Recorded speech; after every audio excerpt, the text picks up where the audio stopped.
रात का समय था। डैनियल खाना खा के अपने कमरे में चला गया। उसके हाथ में एक टेडी था जिसे वो टीटू के नाम से बुला रहा था। डैनियल की उम्र 24 साल की थी, लेकिन उसका दिमाग एक 10 साल के बच्चे की तरह था। टीटू, मैंने ना आज पेट भर के खाना खाया। तुमने खाया ना? आज तो कुक अंकल ने बहुत अच्छा खाना बनाया था। तभी डैनियल के पापा मैथ्यू वहाँ आ जाते हैं। वो डैनियल को कुछ गोलियां देते हैं जिससे उसकी दिमागी हालत में सुधार आ जाए। बेटा डैनियल, जल्दी से ये मेडिसिन फिनिश करो। चलो, you are a good boy ना? नो पापा, वो दवाई बहुत कड़वी है, मुझे बिल्कुल पसंद नहीं। उसे खाने से मेरे सर में दर्द होने लगता है। डैनियल दवाई लेने के लिए तैयार नहीं था, लेकिन मैथ्यू ने उसे समझाया और दवाई खिलाई। मैथ्यू डैनियल का बहुत ख्याल रखता, लेकिन ये बात मैथ्यू का दूसरा बेटा एरिक को बिल्कुल पसंद नहीं थी। वो डैनियल से हमेशा जलता रहता। उसे ऐसा लगता जैसे डैनियल की वजह से उसके पापा उस पर ध्यान नहीं देते हैं। डैनियल का एक डॉगी भी था। डैनियल हमेशा उसको अपने साथ रखता। एक दिन एरिक अपने रूम में ड्राइंग कर रहा था। डैनियल खेलते खेलते उसके कमरे में पहुंच गया। तुम ये क्या कर रहे हो? मुझसे बिना पूछे तुम अंदर कैसे आए? I'm sorry एरिक भाई, I'm sorry। डैनियल एरिक से माफी मांग रहा था, लेकिन एरिक ने उसे धक्का दे दिया और सामने रखे रंग उस पेंटिंग पर उड़ गए। इस बात से एरिक और भी गुस्सा हो गया और डैनियल को रूम से बाहर निकाल दिया। डैनियल रोते रोते अपने कमरे में चला गया। एरिक को डैनियल पर बहुत गुस्सा आ रहा था। उसी रात डैनियल खाना खा के अपने कमरे में चला गया। रात के तकरीबन 11 बजे एरिक गुस्से से डैनियल के कमरे में जाता है। उसके हाथ में एक नुकीला ब्रश था। भाई, तुम्हारी वजह से मेरे पापा मुझसे प्यार नहीं करते। सब हर वक्त सिर्फ तुम्हारे आसपास रहते हैं। डैनियल का ध्यान रखो, उसे खाना दो, नाश्ता दो, उसकी दवाई। सिर्फ डैनियल डैनियल डैनियल। मैं तो जैसे इस घर में हूं ही नहीं। आज जब तुम मेरे कमरे में आए थे और मेरी पेंटिंग खराब की थी, तब मुझे ऐसा लगा था जैसे। अगली सुबह जब एक नौकर डैनियल के कमरे में गया तो नौकर जोर से चिल्लाया। नौकर की आवाज सुनकर मैथ्यू और माइकल दोनों डैनियल के कमरे की ओर दौड़े। सामने का नजारा देखकर दोनों दंग रह गए। एरिक के हाथों में वही ब्रश था। उसके हाथ और ब्रश पर खून लगा था। डैनियल एक कोने में डर कर बैठा हुआ था और जमीन पर डैनियल की डॉगी की लाश पड़ी थी। उसके गर्दन पर उसी ब्रश से वार किया गया था। ये सब क्या है एरिक? तुमने डैनियल के डॉगी को क्यों मारा? बोलो। समझ नहीं आता, दिमागी हालत में बीमार कौन है, डैनियल या एरिक? मैथ्यू, एरिक को हमारे साथ रखना खतरे से खाली नहीं होगा। इसे जल्द से जल्द हॉस्टल भेज दो, यहाँ से दूर, वरना ये हमारे इतने सालों की मेहनत पर पानी फेर देगा। मैथ्यू ने हॉस्टल कॉल करके अगले ही दिन एरिक की हॉस्टल जाने की तैयारी की। अगले दिन मैथ्यू डैनियल को लेकर डॉक्टर लियाम के पास गया। मिस्टर मैथ्यू, डैनियल की दिमागी हालत में अभी भी कोई सुधार नहीं है। जैसे वो 10 साल से वैसा ही है। आप टेंशन मत लीजिए। डॉक्टर, डैनियल की दिमागी हालत ठीक ना हो ये आपकी जिम्मेदारी है, इसीलिए तो मैं आपको लाखों रुपए हर महीने देता हूँ। हाँ, लेकिन मेडिसिन का लगातार बढ़ रहा डोज डैनियल के दिमाग पर बहुत गहरा असर कर सकता है। ऐसा कहकर डॉक्टर लियाम वॉशरूम के लिए निकल गए। वॉशरूम से बाहर आते वक्त एक चिपचिपी चीज से डॉक्टर का पैर फिसल गया और वो जोर से जमीन पर गिर गए। जमीन पर एक कांच का टुकड़ा पड़ा था। वो डॉक्टर के सिर में घुस गया। डैनियल बेटा, कहाँ हो तुम? मैं यहाँ हूँ पापा। डैनियल ने एक कमरे से आवाज दी। डैनियल उस केबिन में डॉक्टर थेटिस्कोप, मास्क, इंजेक्शन, कैंची, इन्हीं सब चीजों के साथ खेल रहा था। मैथ्यू उसे अपने साथ लेकर घर गया। अगले दिन डॉक्टर की एक एक्सीडेंट में मौत होने की खबर छपी। इंस्पेक्टर राठौड़ और कामिनी हॉस्पिटल पहुंचे इन्वेस्टिगेशन के लिए। सर, देखने में तो ऐसा लग रहा है कि जमीन पर गिरने की वजह से ये मौत हुई है। आसपास कुछ ऐसा नजर नहीं आ रहा है जिससे किसी पर शक हो। दिखने में तो ये एक एक्सीडेंट लग रहा है, लेकिन ये चिकनी सी चीज यहाँ आई कैसे, जबकि बाकी का सारा वॉशरूम फ्लोर क्लीन है? कुछ तो है कामिनी, बॉडी को पोस्टमार्टम के लिए भेज दो और इस हॉस्पिटल के सीसीटीवी फुटेज मुझे चाहिए। Okay sir. मैथ्यू को टेंशन होने लगी कि अब डैनियल का इलाज कहाँ होगा और कौन करेगा। म्याथेव, डैनियल हमारे लिए कितना जरूरी है ये तुम जानते ही हो। जल्द से जल्द उसका कोई इंतजाम करो। डैनियल माइकल से बहुत डरता था, क्योंकि माइकल सबके साथ बहुत स्ट्रिक्टली पेश आता था। डैनियल को समझने वाला, उससे प्यार से बात करने वाला और कोई नहीं था। मैथ्यू अगले दिन कुछ काम से शहर के बाहर गया था। घर के सारे नौकर भी अपना अपना काम खत्म करके चले गए थे। डैनियल भी अपने टेडी के साथ सो रहा था। थोड़ी देर में किचन से एक कांच के ग्लास की टूटने की आवाज आई। उस आवाज से माइकल की नींद टूट गई। माइकल अपने कमरे से बाहर आया। माइकल ने अपने मोबाइल की टॉर्च जलाई। कौन है वहाँ? माइकल किचन से बाहर आया और उसने सामने जो देखा। तुम यहाँ क्या कर रहे हो? तुम तो आधी रात को मैथ्यू घर पहुंचा। अंदर जाते ही उसने जो देखा, मानो वो वहीं सुन्न हो गया हो। सामने डैनियल सोफे पर बैठा था। उसके पैरों के पास माइकल की लाश पड़ी थी और डैनियल हाथ में रखे चाकू से खेल रहा था। डैनियल एक साइको की तरह बात कर रहा था। हेलो पापा, आप आ गए? ये आपके लिए सरप्राइज है पापा। देखिए, माइकल अंकल हमेशा आपको डांटते थे ना, आज मैंने उनकी आवाज हमेशा के लिए बंद कर दी और अब आपकी बारी है पापा। मैथ्यू चिल्लाकर कहता है। डैनियल, तुम पागल हो गए हो क्या? ये सब क्या कर रहे हो? डैनियल ने गुस्से से मैथ्यू की तरफ देखा और बाजू में रखे फ्लावर पॉट मैथ्यू के सर पर मारा। मैथ्यू बेहोश होकर नीचे गिर गया। डैनियल ने चाकू से मैथ्यू पर वार किया। मैथ्यू को जब होश आता है तो वो हॉस्पिटल में होता है और सामने इंस्पेक्टर राठौड़ और कामिनी थे। हेलो मिस्टर मैथ्यू, अब कैसा लग रहा है? मैं यहाँ कैसे? और डैनियल कहाँ है? उसने मुझे मारना चाहा, वो पागल हो गया है। हाँ, आपके सारे सवालों के जवाब आपको और हमें जल्द ही मिल जाएंगे। इंस्पेक्टर राठौड़ और कामिनी मैथ्यू को पुलिस स्टेशन लेकर गए। वहाँ डैनियल को एक कुर्सी से बांधा गया था। हवलदार लालू पटेल उसके साथ खड़े थे। इंस्पेक्टर राठौड़ डैनियल के पास गए। बताओ, क्यों मारना चाहते थे अपने पापा को? मैं जानता हूँ डॉक्टर लियम को भी तुमने ही मारा है।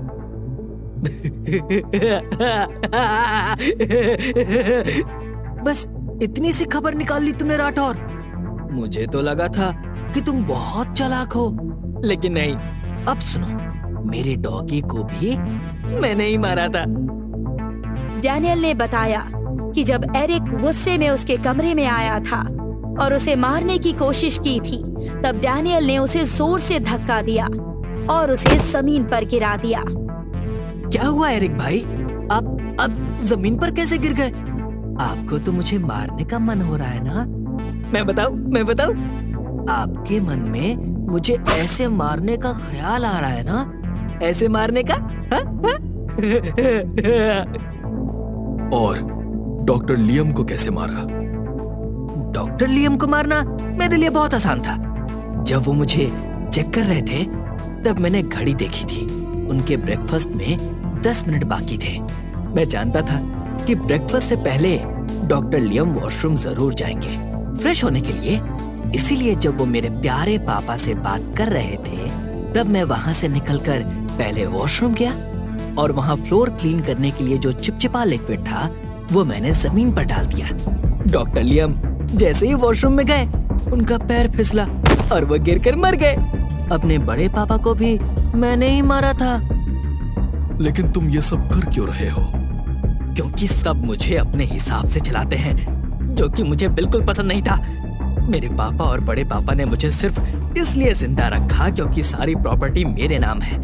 मुझे पागल बनाने की कोशिश की ताकि सारे डिसीजन लेने की अथॉरिटी उन्हें मिल जाए, और मुझे पागल करने में डॉक्टर लियम ने इनका साथ दिया। इसीलिए मैंने सबको मार डाला। डैनियल की बात सुन राठौर ने डैनियल के पिता को गिरफ्तार कर लिया और साथ ही डैनियल को एक साइकियाट्रिक के हवाले कर दिया। वाह सर, आपने तो कमाल कर दिया। लेकिन सर, आपको इस पर शक कैसे हुआ? राठौर ने बताया कि जब उसने हॉस्पिटल के सीसीटीवी फुटेज को चेक किया, तब डैनियल से पहले एक कर्मचारी वॉशरूम को साफ करके बाहर निकला था और उसके बाद डैनियल वहां गया। अंदर जाते वक्त तो वो एक बच्चे की तरह लगा, लेकिन बाहर आते वक्त उसके ताव बदल चुके थे। और उसके बाद डॉक्टर लियाम वॉशरूम गए और जब मैंने सफाई कर्मचारी से बात की तो उसने बताया कि उसने सफाई अच्छे से की थी, लेकिन पता नहीं वहाँ पर वो चिपचिपा लिक्विड कहाँ से आ गया। बस तभी मेरा शक डैनियल की तरफ गया और मैंने उस पर नजर रखनी शुरू कर दी। वाह सर, आपका जवाब नहीं। अपना तो ऐसा ही है कामिनी।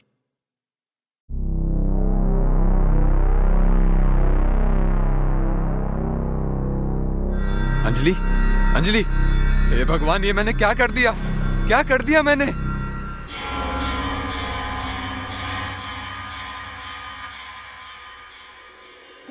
सर, मैंने अपनी पत्नी अंजलि का खून कर दिया है। क्या? पर क्यों मारा तुमने अपनी पत्नी को? सर, मैं नशे में था, कुछ समझ नहीं पाया। मैंने तो सिर्फ उसे डराने के लिए गन उठाई थी। पता नहीं गोली कब चल गई सर। अच्छा, ठीक है, चलो।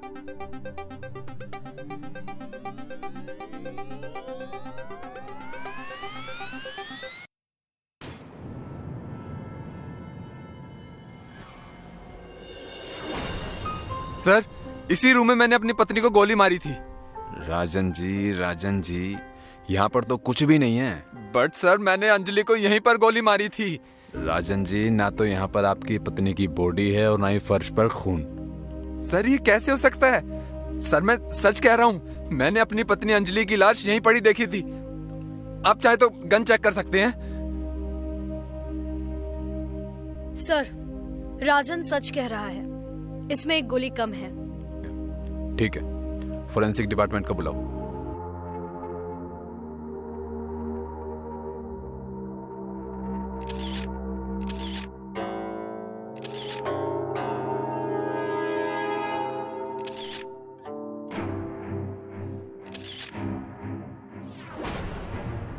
खून के निशान तो हैं, पर लाश यहां से कौन ले जाएगा और किस लिए? हेलो, क्या?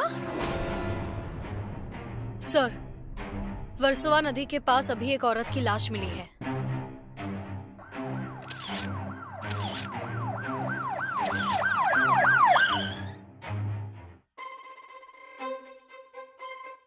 अंजलि? सर, ये मेरी पत्नी अंजलि है। अंजलि!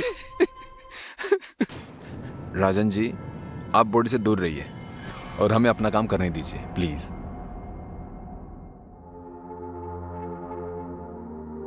राजन जी, आपकी पत्नी की बॉडी में कहीं भी गोली लगने के निशान नहीं है।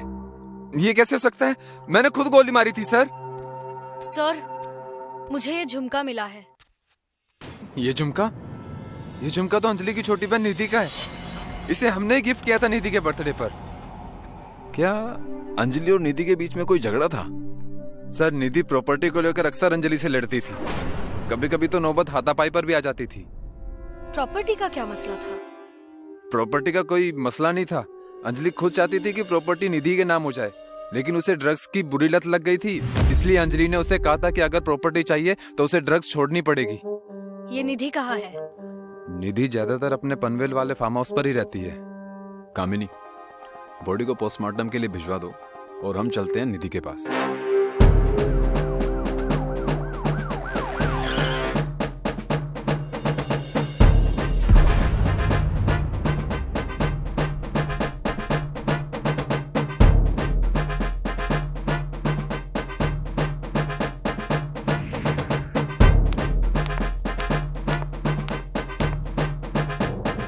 Sir, suicide note. मैंने अपने नशे की लत को पूरी करने के लिए अपनी बड़ी बहन अंजलि को मार दिया। मुझे जीने का कोई हक नहीं। दीदी, हो सके तो मुझे माफ कर देना। आपकी छोटी बहन निधि आपके पास आ रही है। सर, निधि खूनी थी और अब वो नहीं रही। इसका मतलब सर, केस खत्म। कामिनी, जब तक दोनों बॉडी की पूरी रिपोर्ट नहीं आ जाती ये केस खत्म नहीं होगा। और हाँ, दोनों घर के आसपास के सीसीटीवी अच्छे से चेक करो। Okay sir. सर, अंजलि की बॉडी पर एक बाल मिला है। ठीक है, तुम एक काम करो, निधि की बॉडी को पोस्टमार्टम के लिए भिजवाओ और फॉरेंसिक टीम को बोलो कि अंजलि की बॉडी से जो बाल मिला है उसे निधि के डीएनए से मैच करके देखे कि वो निधि के बाल तो नहीं। और इस घर को पूरी तरह सील करके छानबीन करो और देखो कि निधि की हैंडराइटिंग वाली कोई और नोटबुक मिलती है क्या।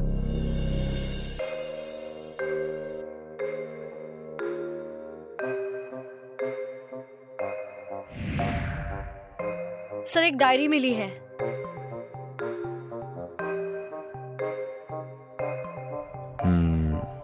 दोनों की हैंडराइटिंग एकदम सेम टू सेम है। तो सर, इसका मतलब निधि को सच में अपनी बहन को मारने का पछतावा था। हो सकता है।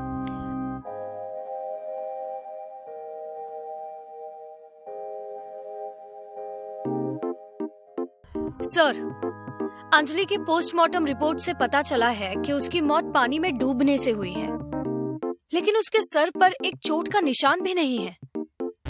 उसे किसी भारी चीज से मारा गया था, लेकिन ऐसी कोई भी भारी चीज हमें अभी तक नहीं मिली है। कोई नहीं, खूनी का पता तो चल गया। निधि जिंदा होती तो बता देती वो भारी चीज है कहाँ, लेकिन वो तो। सर, अंजलि की बॉडी पर जो बाल मिला था वो निधि के डीएनए से मैच नहीं हुआ। क्या? इसका मतलब खूनी कोई और है? जी सर, आप सही कह रहे हैं, क्योंकि अंजलि और निधि के घर के पास वाले सीसीटीवी फुटेज को जब मैंने देखा तो एक रेड कैप वाला इंसान नजर आ रहा है, जो दोनों ही जगह पर कैप से आया है।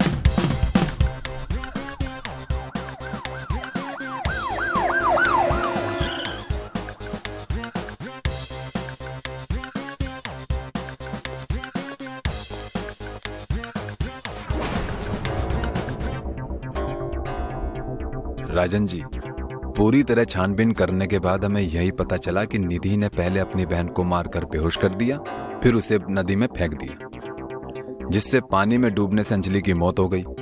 एक लाइन में कहें तो निधि ने ही अंजलि का खून किया और फिर पछतावा करते हुए उसने आत्महत्या कर ली। अब जो भी हो, मेरी अंजलि तो नहीं आ सकती ना। राजन जी, खुद को संभालिए।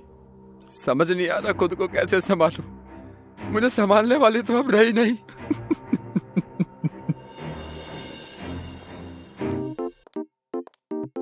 सर, आपने डीएनए रिपोर्ट की बात राजन से क्यों छुपाई? छुपाई नहीं कामिनी, जानबूझकर नहीं बताया ताकि हमें जाल बिछाने का वक्त मिल सके। सर, आप तो कमाल हैं। अपना तो ऐसा ही है। सर, अब आगे क्या करना है?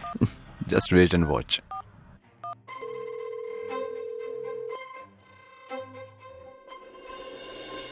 हेलो, कैब कंपनी, मैं इंस्पेक्टर राठौड़ बोल रहा हूँ। कोला कैब कंपनी को छोड़कर बाकी सभी कैब कंपनीज आज के लिए बंद कर दीजिए और कमल रोड, मैंगो विला के लिए जो भी कोला कैब जाए उसकी डिटेल मुझे तुरंत चाहिए।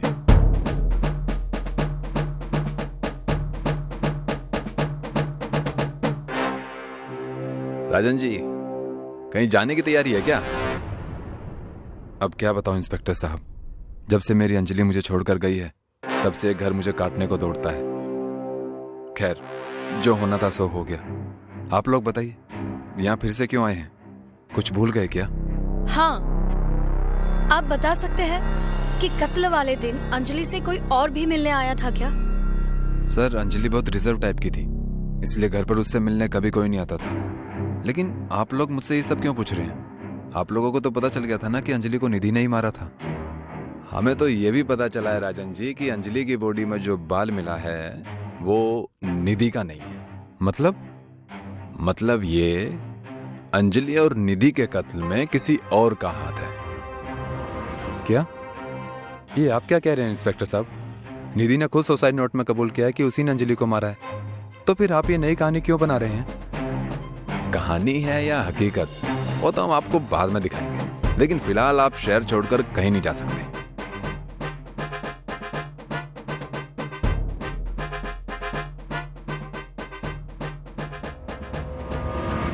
सर, अंजलि और निधि के कत्ल वाले दिन जिस नंबर से कैब बुक हुई थी, वो नंबर यही है। हेलो, ओके, ठीक है, ड्राइवर का नंबर भेज दीजिए जल्दी।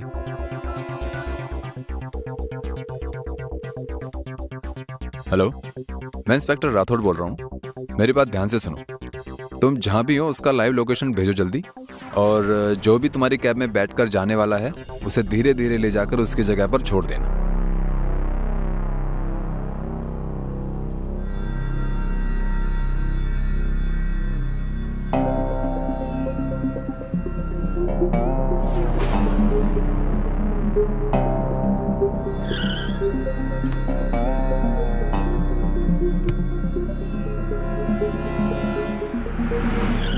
क्यों फोन करके बुलाया? तुमसे एक काम ठीक से नहीं होता। तुम इतनी बड़ी गलती कैसे कर सकती हो? तुम्हें पता है अंजलि की बॉडी पर जो एक बाल मिला है वो निधि का नहीं तुम्हारा है। अब मुझे तुम्हें भी मारना पड़ेगा।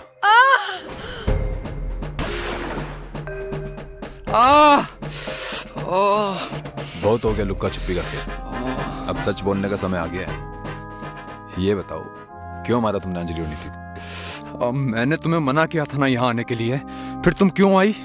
मत भूलो कि अभी तक हमारा तलाक नहीं हुआ है। फिर भी ज्यादा के लालच में तुमने अमीरजादी अंजलि को फंसाकर जो उससे शादी की है ना, अगर सोचो अंजलि को तुम्हारी सच्चाई के बारे में पता चल जाए तो तुम्हारा क्या होगा? तो तुम ब्लैकमेल कर रही हो? क्या चाहती हो? ज्यादा कुछ नहीं, बस हर महीने 5 लाख। राजन, शादीशुदा होने के बावजूद भी तुमने मुझसे शादी की, सिर्फ और सिर्फ मेरी जायदाद के लिए। इतना बड़ा धोखा। लेकिन अब मैं अपनी सारी जायदाद निधि के नाम कर दूंगी और तुम्हें तलाक देकर भिखारी बना दूंगी। तुम जिंदा रहोगी तब ना।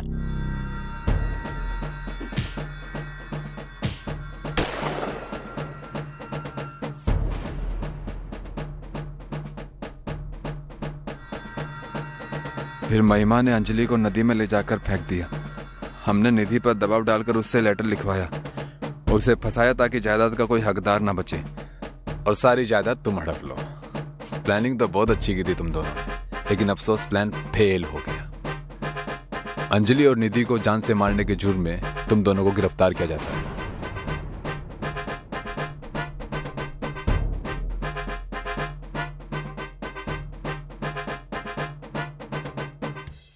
सर, एक बात मुझे समझ में नहीं आ रही कि महिमा तो किसी भी कैब से आ सकती थी, तो वो कोला कैब से क्यों आई? क्योंकि कोला कैब को छोड़कर मैंने सारी कंपनीज को बंद कर दिया था, तो ऑप्शन में सिर्फ कोला कैब ही बचा।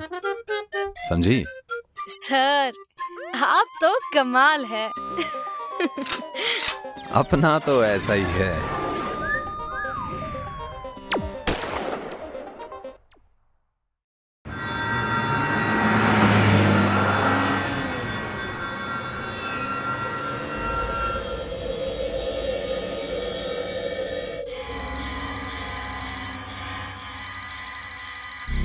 हेलो, खन्ना रेजिडेंस, कौन बोल रहा है? खन्ना साहब, आपके घर में किसी ने बम रखा है जो अगले 15 मिनट में फट जाएगा। किसने रखा है ये बम? और तुम कौन हो? मैं कौन हूँ ये जानने के लिए पूरी जिंदगी पड़ी है। बस ये समझ लीजिए कि आपका भला चाहने वाला हूँ। मैं तुम्हारा यकीन क्यों करूं? नहीं करना तो मत कीजिए। 15 मिनट बाद जब बम फटेगा तो अपने आप यकीन हो जाएगा। रखता हूँ। नहीं, रुको, मैं यकीन करता हूँ। अब मैं क्या करूँ? किसे बुलाऊं मैं? जल्दी से भागिए और पुलिस को लेकर आइए, वही आपकी मदद कर सकती है।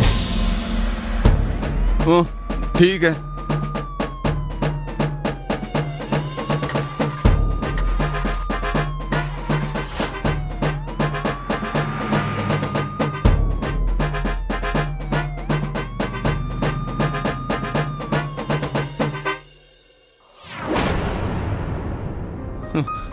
मैडम मैडम, मेरे घर में बम फटने वाला है जी, जल्दी चलिए।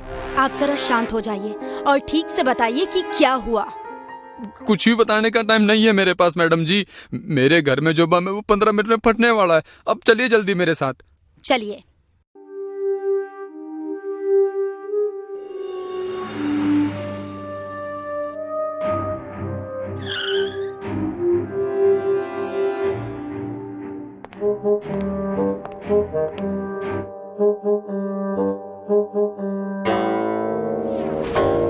ये सब क्या है? 15 मिनट तो कब के हो चुके। यहाँ तो कुछ नहीं हुआ। सब ठीक तो है? हाँ सब ठीक तो है। मुझे भी कुछ समझ नहीं आ रहा मैडम जी।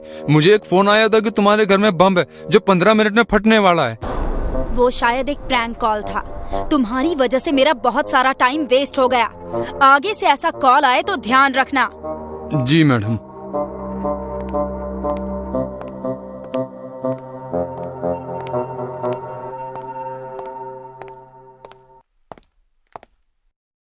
कामिनी, मुझे भी ना बताए कहाँ गई थी तुम? सर, एक आदमी किसी को प्रैंक कॉल करके परेशान कर रहा था तो उसी को देखने गई थी। ठीक है।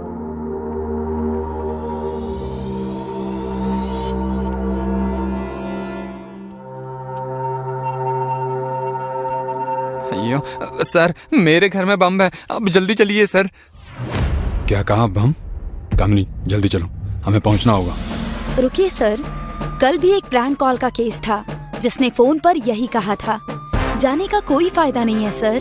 पर हम रिस्क नहीं ले सकते कामिनी, जल्दी चलो। सर, मेरे घर में किसी ने बम रखा है सर, जो 20 मिनट में फटने वाला। मुझे बचाइए सर, मुझे बचाइए। ये सब आखिर हो क्या रहा है, देखना पड़ेगा।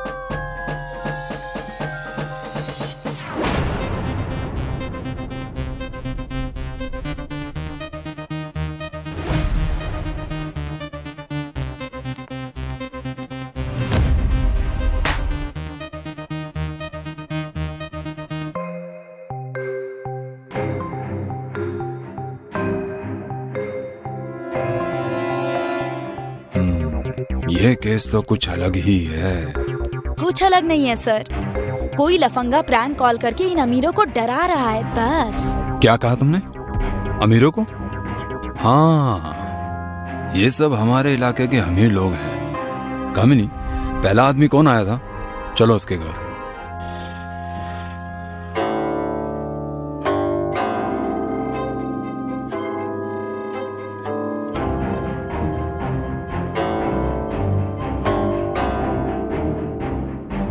क्या बात है सर, आप इस वक्त यहाँ? तुम जब थाने आए तो तुम्हें आने में कितना समय लगा? मेरे ख्याल से 15 मिनट लगे होंगे सर जी।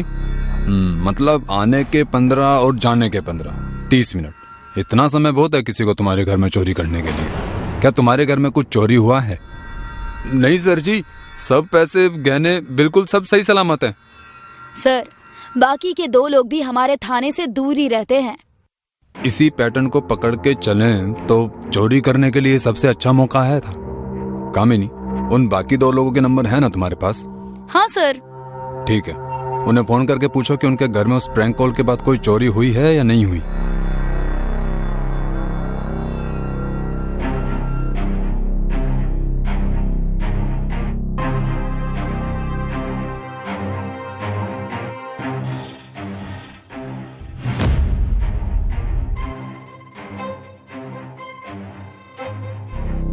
सर, मैंने दोनों से पूछा पर किसी के भी घर में कोई चोरी नहीं हुई। फिर क्या वजह हो सकती है?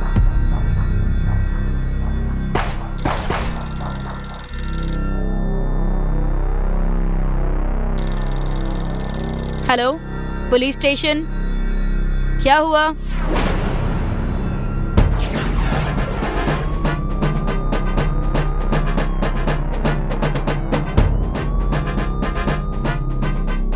सर जी, उस दिन मुझे पता नहीं चला, पर आज सुबह जब मैं उठा तो मैंने देखा कि मेरे घर से 2 गद्दे गायब हैं। बहुत महंगे गद्दे थे सर जी वो। ये तो बड़ा अजीब चोरी का केस है। कोई भला गद्दे क्यों चुराएगा? इन्होंने कहा ना, महंगे हैं इसलिए चुराए होंगे। कामिनी, बाकी 2 लोगों को भी इसके बारे में पूछो, उनके गद्दे भी गए होंगे।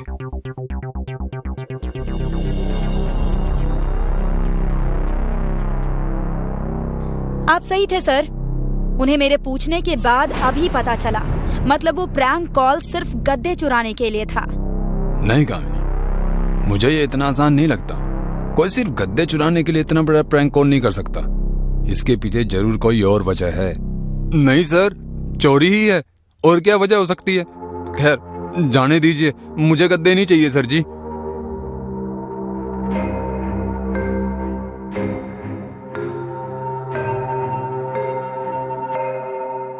हाँ ठीक है, कितने बजे आएगा? Okay, thank you Raju. Sir, जैसा कि आपने कहा था, चोरी के दिन की घर के नजदीक की सारी सीसीटीवी फुटेज ले आई हूँ। पहले दिन जिस टेम्पो में गद्दे ले जाए गए, वही टेम्पो बाकी 2 जगहों पर भी था।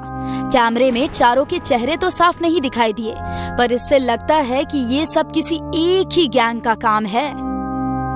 लगता नहीं कामिनी, एक ही गैंग का है, और उन्हें हम आज रात पकड़ लेंगे।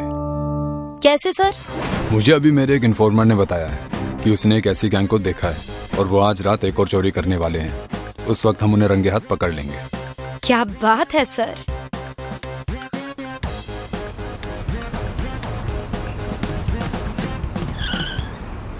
रुको, हाथ ऊपर, नीचे उतरो। कामिनी, टेम्पो की तलाशी लो।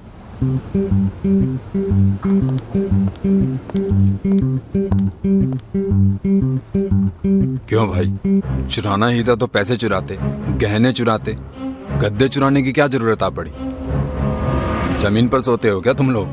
नहीं सर, हमें माफ कर दीजिए, आगे से ऐसा नहीं करेंगे। कर भी नहीं पाओगे बच्चे, राठौर के सामने खड़ा है तू।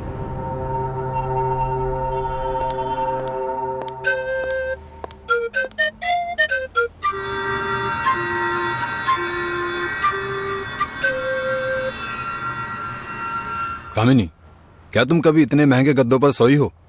नहीं सर, हमारी सैलरी में कहाँ ये सब आता है। तो जाओ सोकर देखो। अभी? हाँ हाँ अभी।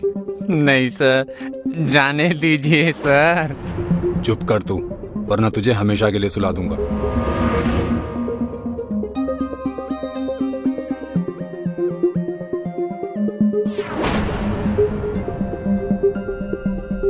सर, इन महंगे गद्दों पर सोने का कोई फायदा नहीं, बिल्कुल कंफर्ट नहीं है।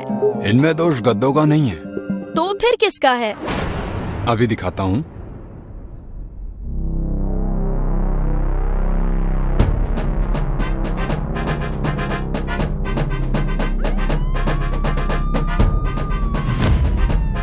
इतने सारे पैसे किसके हैं ये सब?